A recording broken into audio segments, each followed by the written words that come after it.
राम मंदिर को लेकर देश में अभी भी जबरदस्त उत्साह है बॉस। मतलब फेस्टिवल, उत्सव का माहौल चल रहा है। अच्छा, आप 2 दिन से देख ही रहे होंगे अयोध्या में कैसे भक्तों का सैलाब उमड़ पड़ रहा है।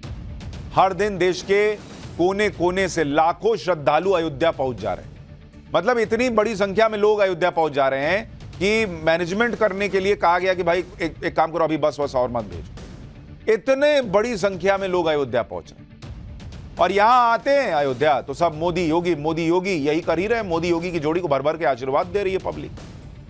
अब ऐसी राम लहर को देखकर इंडी गठबंधन की सांसें अटक गई कि बॉस ये क्या ही चल रहा है, इसमें तो सब बह जाएंगे। और अब ये हुआ कि ये माहौल, ये फीलिंग देखकर इंडी गठबंधन की बात छोड़कर इंडी गठबंधन के दल अपने आप को बचाने में जुट गए। किसी तरह से उनकी कुछ तो सीटें आ जाएं, इसलिए अब कोई भी अपनी सीटें दूसरे को देना नहीं चाहता। भाई वो देख रहे हैं यहां मोदी की लहर चल रही है, इसमें यहां अपना जीतना मुश्किल लग रहा है। इसमें लोग कहेंगे कि इतना हमको दे दो, इतना तुमको दे दो, ये कहां से होगा? तो लोग अब कटने लग गए। इसलिए अब गठबंधन नहीं हो रहा, एक के बाद एक नेता गठबंधन से हटते जा रहे हैं। मतलब टेक्निकली वो गठबंधन में है, लेकिन जिस काम के लिए गठबंधन बना था वो अब नहीं कर रहे हैं। कह रहे हैं कि हम अकेले चुनाव लड़ेंगे। अरे बॉस, तो गठबंधन बनाए काहे के लिए जब अकेले ही लड़ना था? जैसे आप देखिए कि ममता बनर्जी ने आज कह दिया कि वो बंगाल में अकेले चुनाव लड़ेंगी, यानी बंगाल में कांग्रेस और लेफ्ट से टीएमसी का कोई गठबंधन नहीं होगा। ममता बनर्जी इंडी गठबंधन की स्ट्रांग नेता है। अरविंद केजरीवाल और अखिलेश यादव से उनकी अच्छी ट्यूनिंग है, इसलिए माना जा रहा है कि ममता के इंडी गठबंधन से अलग होने से पूरा गठबंधन भी कर सकता है।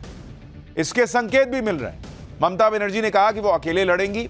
उधर पंजाब के मुख्यमंत्री भगवंत मान ने भी कह दिया कि पंजाब की सभी 13 सीटों पर वो अकेले लड़ेंगे, कांग्रेस का से कोई लेना देना नहीं हमारा। हाल में जब इंडी गठबंधन की वर्चुअल बैठक हुई थी, उसमें भी ममता बनर्जी, अखिलेश यादव और उद्धव ठाकरे जैसे बड़े नेता शामिल नहीं हुए थे। ये तीनों नेता उन राज्यों से आते हैं जहां लोकसभा की कुल 170 सीटें हैं। अब इस तरह की स्थिति है और सभी अलग अलग राह पकड़ ले रहे हैं, तो फिर इंडी गठबंधन का मतलब क्या रह गया? कहने को ये लोग टेक्निकली कह रहे हैं कि भाई हम इंडी गठबंधन में हैं, हम देखेंगे चुनाव के बाद क्या करना। अरे चुनाव के बाद क्या करना था तो फिर इंडी गठबंधन बनाए क्यों? इसीलिए ना बनाए थे कि मिल के लड़ेंगे नरेंद्र मोदी से। ये तो वो वाली बात हो गई कि पति पत्नी साथ रहेंगे नहीं, एक दूसरे से मिलेंगे नहीं, लेकिन टेक्निकली वो पति पत्नी है क्योंकि उन्होंने तलाक नहीं लिया। लेकिन क्या रिश्ता बचा जब साथ ही नहीं रह रहे, एक दूसरे का चेहरा नहीं देख रहे, तो कौन पति पत्नी? तो ये दल भी वैसे ही इंडी गठबंधन में कि एक दूसरे से कोई रिश्ता नहीं, हम अलग अलग लड़ेंगे, लेकिन टेक्निकली ये कहेंगे कि नहीं हम तो हैं अभी इंडी में। और इनका हिसाब आप देख लीजिए क्या स्थिति बैठ रही है। मैं आपको जरा इनका हिसाब बताता हूं। अगर आप देखिएगा कि क्या हालत है इनकी। आप सोचिए कि जहां इन्हें गठबंधन करना था, गठबंधन तो हुआ नहीं, इंडी गठबंधन का नाम लेकर ये लोग कैसे धोखा दे रहे हैं। आप ये देखिए, जैसे बंगाल गठबंधन नहीं हो पाया, बंगाल के अंदर नो गठबंधन। पंजाब, यहां भी गठबंधन कैंसिल हो ही नहीं पाया। यूपी अभी पता ही नहीं है इनको कि क्या होगा, अभी चल ही रही है सीट शेयरिंग पे बात। बिहार अभी कुछ तय नहीं कि क्या करेंगे। अब बिहार में तो अभी क्या होगा वो आगे भी बताऊंगा। दिल्ली, अब पंजाब में जब ये लोग गठबंधन नहीं कर रहे हैं तो दिल्ली में किस हिसाब से करेंगे, हालांकि वहां भी अभी कह रहे हैं कि तय नहीं है, खत्म मामला। महाराष्ट्र, वहां भी कह रहे हैं कि तय नहीं। अरे बॉस, जब कुछ तय ही नहीं हो पा रहा, कहीं अकेले लड़ रहे हो, कहीं तय नहीं कर पा रहे हो, तो खत्म करो ये ताकत, ये नाटक इंडी गठबंधन का। अच्छा, इसीलिए हम लोग देखिए शुरू से इंडी गठबंधन कह रहे हैं, इंडिया इंडिया नहीं बोल रहे, वरना सोचिए हेडलाइन चलाना पड़ता कि इंडिया टूट गया। कितना खराब लगता सुनने में कि इंडिया टूट गया। अभी कम से कम हम लोग नवभारत पे तो हम लोग इंडी गठबंधन बोलते हैं, क्योंकि इंडिया में वैसे भी लास्ट वाला ए तो अलायंस ही है, तो इंडी अलायंस तो मतलब हुआ ना। हालांकि जिस तरह से लड़ाइयां हो रही हैं उससे लगता भी नहीं है कि इनका कोई गठबंधन हो पाएगा। यह बात अब कांग्रेस के अंदर उठने लगी। कांग्रेस के नेता प्रमोद कृष्णम कह रहे हैं कि अभी कुछ और दल भी छोड़ेंगे, दलदल में फंसना कोई नहीं चाहता। वो कह रहे हैं कि भैया, मतलब इशारे में कि इंडी गठबंधन जो है वो दलदल है। हालांकि ये तो साफ दिख रहा है कि ये गठबंधन नहीं दलदल है, क्योंकि इसमें जो भी है वो खुद को फंसा हुआ देख रहा है। ममता बनर्जी ने इसलिए खुद को गठबंधन से अलग कर लिया, साफ कह दिया कि उन्होंने बंगाल में कांग्रेस को सीट शेयरिंग पर प्रस्ताव दिया था, लेकिन कांग्रेस ने उसे ठुकरा दिया। इसलिए उनकी पार्टी ने अब अकेले लड़ने का फैसला किया है। ममता बनर्जी का यह बयान ऐसे वक्त में आया जब बंगाल में सीट शेयरिंग को लेकर टीएमसी और कांग्रेस के बीच भयंकर टकराव चल रहा है। ममता बनर्जी पहले ही कह चुकी कि 2019 में कांग्रेस का बंगाल में जो प्रदर्शन था उसको देखते हुए कांग्रेस के लिए 2 सीट छोड़ेंगी। टीएमसी सूत्रों का दावा है कि कांग्रेस 10 से 12 सीट मांग रही है, जो उनके हिसाब से ठीक नहीं है। भाई वो कैसे देंगी 10 से 12 सीट? भाई उनका खुद का अपना काम जो है, जो वर्चस्व है वो बंगाल में है, वो 10-12 सीट कांग्रेस को दे देंगी। अपनी कितनी जीत पाएंगे अभी पता नहीं मोदी लहर में। फिर क्या बचेगा उनका वहां लोकसभा में? ममता बनर्जी ने इंडी गठबंधन को झटका दिया तो कांग्रेस तुरंत दार्शनिक बन गई। कांग्रेस के महासचिव जयराम रमेश कहने लगे ये एक लंबा सफर है, रास्ते में कभी कभी स्पीड ब्रेकर आ जाते हैं, कभी कभी हरी बत्ती आ जाती है। टीएमसी इंडिया गठबंधन का एक बहुत ही महत्वपूर्ण स्तंभ है। हम ममता बनर्जी के बिना इंडिया गठबंधन की कल्पना नहीं कर सकते। कुछ ना कुछ रास्ता निकाला जाएगा। अरे बॉस, कल्पना नहीं कर सकते तो अधीर रंजन चौधरी को भी ना समझाते। कह रहे थे कि हम किसी ममता बनर्जी के एहसान पे नहीं जी रहे। ममता बनर्जी के आज के बयान पर कांग्रेस की फजीहत इसलिए भी हो रही है क्योंकि कल ही राहुल गांधी ने दावा किया था कि खुद ममता बनर्जी के टच में और कांग्रेस पार्टी के ममता बनर्जी से अच्छे संबंध हैं, जबकि ममता बनर्जी कह रही है कि मेरी कांग्रेस से कोई बात ही नहीं हुई है सीट शेयरिंग को लेकर। सुनिए राहुल गांधी ने कल क्या कहा। जो हमारा सीट नेगोशिएशन है वो चल रहा है, उसका रिजल्ट आएगा, कंक्लूजन आएगा, उसके बारे में मैं यहाँ कमेंट नहीं करना चाहता हूँ। बट हमारा ममता जी के साथ मेरा पर्सनल और पार्टी का बहुत अच्छा रिश्ता है। हाँ, थोड़ा थोड़ा होता रहता है, कभी कोई उनका कोई बोल देता है, हमारा कोई बोल देता है। These are natural things, these are not things that are going to disrupt anything. अब भैया सच कौन बोल रहा है? राहुल गांधी कह रहे हैं हमारी बात चल रही है, ममता बनर्जी कह रही है हमारी कोई बात ही नहीं हो रही। कल ही राहुल गांधी कह रहे थे कि वो ममता बनर्जी के टच में, और कल ही बंगाल कांग्रेस के नेता ममता बनर्जी को कोस रहे थे। अधीर रंजन चौधरी ने ममता बनर्जी को मौका परस्त बताया था, टीएमसी पर बीजेपी की मदद करने का आरोप लगाया था। राहुल गांधी बात करने की बात कर रहे थे, अधीर रंजन चौधरी क्या बोल रहे थे वो भी सुनिए। ये बात मान के चलिए, ममता बनर्जी एक अवसरवादी नेत्री की नाम है। बीजेपी के साथ बंगाल में वो चुनाव बांटना चाहते हैं और ध्रुवीकरण की राजनीति ममता बनर्जी को पुसाएगी।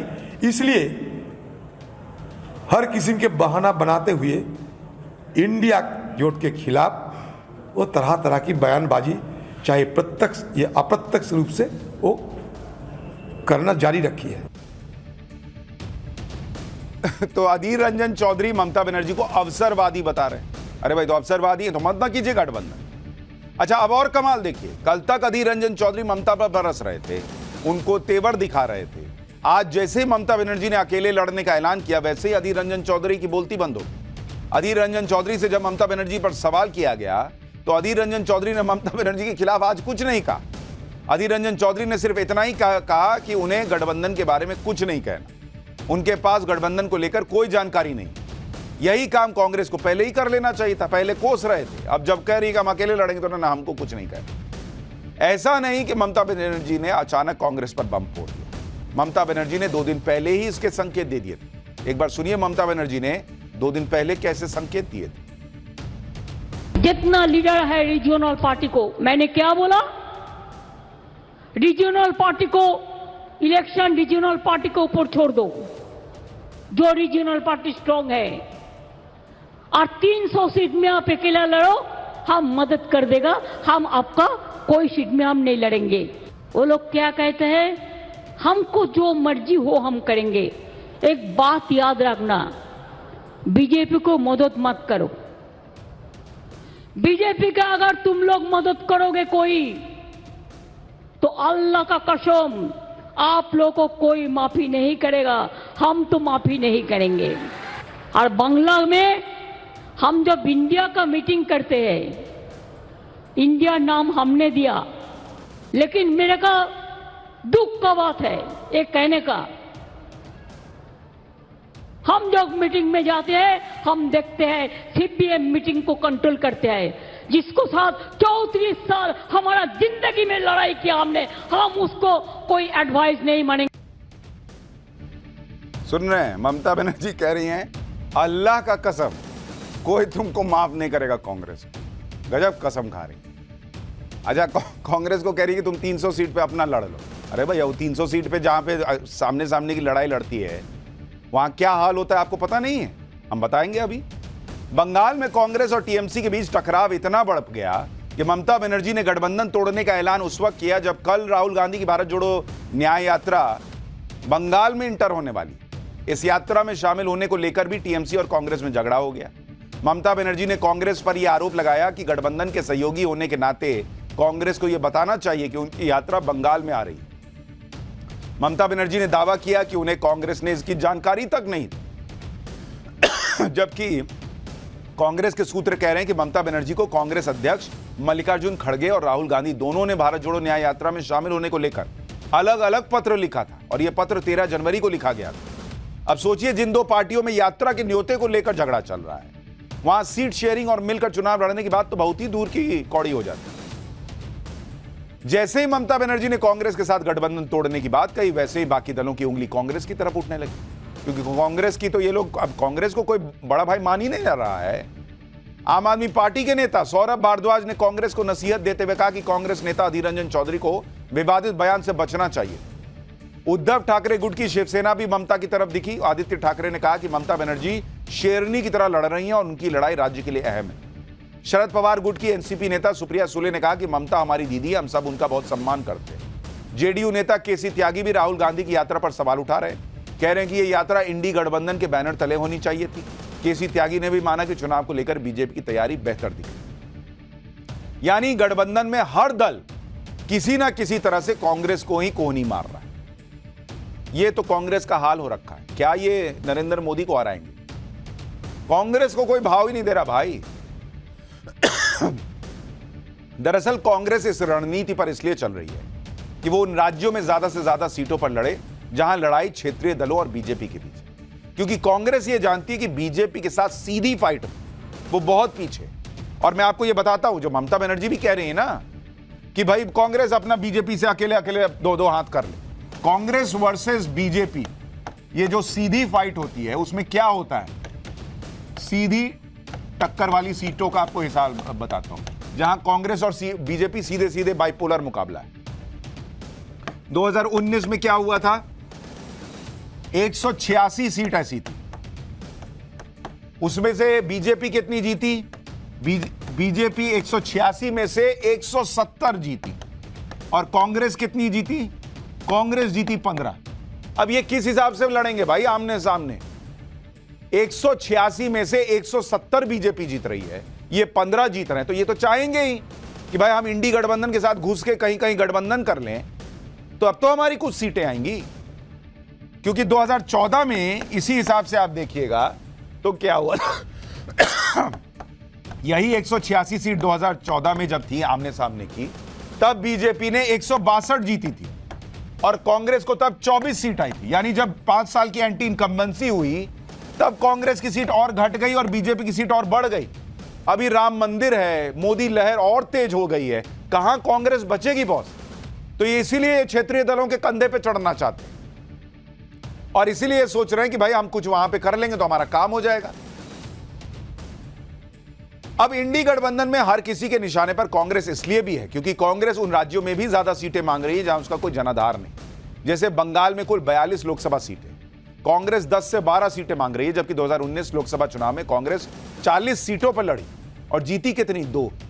अरे बॉस 40 पे लड़के 2 जीत रहे हो और तुमको 10 से 12 सीट चाहिए। 2021 के बंगाल विधानसभा चुनाव में भी कांग्रेस 91 सीटों पर लड़ी, एक नहीं जीती बॉस, एक नहीं, 0 सीट इनको बंगाल में आई और इनको 10 से 12 सीट चाहिए। कैसे ममता बनर्जी दे देंगी? यूपी की बात करते हैं, यूपी में 80 लोकसभा सीटें, कांग्रेस चाहती कि उसे गठबंधन में 20 मिल जाए, जबकि 2019 में कांग्रेस 80 में से 67 सीटों पर चुनाव लड़ी, 1 सीट जीती, 1। राहुल गांधी हार गए भाई अमेठी में, तब इनको किस हिसाब से वहां सीट चाहिए? 2022 में यूपी विधानसभा चुनाव में कांग्रेस 403 में से 399 सीट पर लड़ी और 2 सीट जीती। बिहार की बात करते हैं, बिहार में कुल 40 लोकसभा सीट है, कांग्रेस चाहती है उसे गठबंधन में 9 सीट मिले। 2019 में लोकसभा चुनाव में भी कांग्रेस बिहार में 9 सीटों पर लड़ी, 1 सीट जीत पाई। 2020 बिहार विधानसभा चुनाव में कांग्रेस 70 सीटों पर लड़ी, मात्र 19 जीत पाई। अरे बस बोलने से नहीं ना होगा कि हमको ओपनिंग बैटिंग भेज दो, हमको ओपनिंग बैटिंग भेज दो। रन तुमसे बनता नहीं है, बॉल तुम ज्यादा खाते हो और उसके बाद चाहते हो कि बैटिंग तुम्ही को मिलेगा, तो दूसरा बुड़बक नहीं ना है। यानी कांग्रेस जिन राज्यों में बेहद कमजोर है वहां भी वो गठबंधन के साथियों से ज्यादा सीटें मांग लेने में लगी हुई है। लेकिन कांग्रेस को इंडी गठबंधन से ज्यादा परवाह है राहुल गांधी की रीब्रांडिंग करना। इसलिए कांग्रेस का पूरा ध्यान राहुल गांधी की भारत जोड़ो यात्रा पर। लेकिन राहुल गांधी की रणनीति किसी को भी समझ में नहीं आती, क्योंकि वो बात तो नरेंद्र मोदी की करते हैं लेकिन बीजेपी के एक सीएम से भिड़ रहे हैं। इनको पीएम बनना है, लड़ाई सीएम से लड़ रहा है। इन दिनों असम में राहुल गांधी की यात्रा निकल रही है और असम के मुख्यमंत्री के साथ राहुल गांधी का भयंकर टकराव चल रहा है। आज ही किसी ने राहुल गांधी की रैली का वीडियो सोशल मीडिया पर शेयर किया, जिसमें यह दिखाया गया कि असम के धुबरी में राहुल गांधी की रैली में जबरदस्त भीड़ है और यह भी दावा किया गया कि इन तस्वीरों से बीजेपी और असम के सीएम घबरा गए। इस वीडियो पर असम के मुख्यमंत्री हिमंता बिस्वा शर्मा ने प्रतिक्रिया देते हुए लिखा कि वो इसी वीडियो का इंतजार कर रहे थे। इस भीड़ में सिर्फ 2% लोग बहुसंख्यक समाज से हैं। इस सीट से मौलाना बदरुद्दीन अजमल सांसद हैं। इस सीट पर 85% वोटर अल्पसंख्यक समाज है। इसके बाद हिमंता बिस्वा शर्मा ने राहुल गांधी पर तंज करते हुए लिखा कि जाहिर सी बात है यहां पर तो राहुल गांधी मजबूत होंगे ही। यही राहुल गांधी की कथित न्याय यात्रा का निचोड़ है। मतलब उनका कहना था कि यहां पर मुस्लिम वोट ज्यादा है इसलिए भीड़ दिख रही। एक तरफ राहुल गांधी हैं जो एक सीएम से भिड़ने में व्यस्त हैं, दूसरी तरफ नरेंद्र मोदी हैं जो राम मंदिर के भव्य समारोह जैसे बड़े बड़े काम कर रहे हैं।